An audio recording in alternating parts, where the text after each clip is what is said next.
മുഖ്യമന്ത്രിയുടെ വിദേശയാത്ര വിവാദത്തിൽ. യാത്രയുടെ വരുമാന സ്രോതസ് വ്യക്തമാക്കണമെന്ന് കേന്ദ്രമന്ത്രി വി മുരളീധരൻ ആവശ്യപ്പെട്ടു. യാത്ര സ്പോൺസർഷിപ്പിലാണോ എന്ന് സംശയമുണ്ടെന്ന് കെ സുധാകരൻ ആരോപിച്ചു. എന്നാൽ മുഖ്യമന്ത്രിയുടെ വിദേശയാത്രയിൽ നിയമലംഘനമോ ചട്ടലംഘനമോ ഇല്ല എന്നാണ് LDF കൺവീനർ ഇ.പി. ജയരാജന്റെ പ്രതികരണം.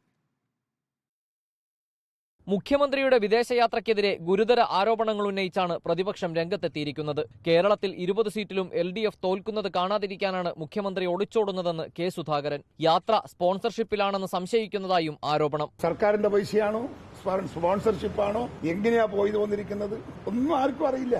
എന്തിനാണ് ഇയാൾ ഇങ്ങനെ ഒളിച്ചോടുന്നത്? സ്പോൺസർഷിപ്പിലാണോ എന്ന് എനിക്ക് സംശയമുണ്ട്. മുഖ്യമന്ത്രിയുടെ വിദേശയാത്രയുടെ വരുമാന സ്രോതസ് വെളിപ്പെടുത്തണമെന്ന് വിദേശകാര്യ സഹമന്ത്രി വി മുരളീധരൻ. 19 ദിവസം ഇവരെല്ലാവരും കൂടി 3 വിദേശ രാജ്യങ്ങളിൽ വിനോദസഞ്ചാരം നടത്താനുള്ള വരുമാന സ്രോതസ് എന്താണ്? അത് എവിടെ നിന്നാണ് വരുന്നത്? അതാരാണ് സ്പോൺസർ ചെയ്തിരിക്കുന്നത്?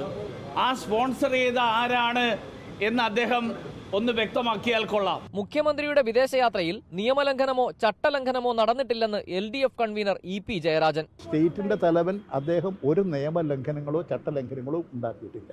എല്ലാം വളരെ കൃത്യമായിട്ടുള്ള നടപടിക്രമങ്ങളിലൂടെ മാത്രമേ അദ്ദേഹം പോകാറുള്ളൂ. നിങ്ങൾ കൊടുക്കുമോ ചെലവ്?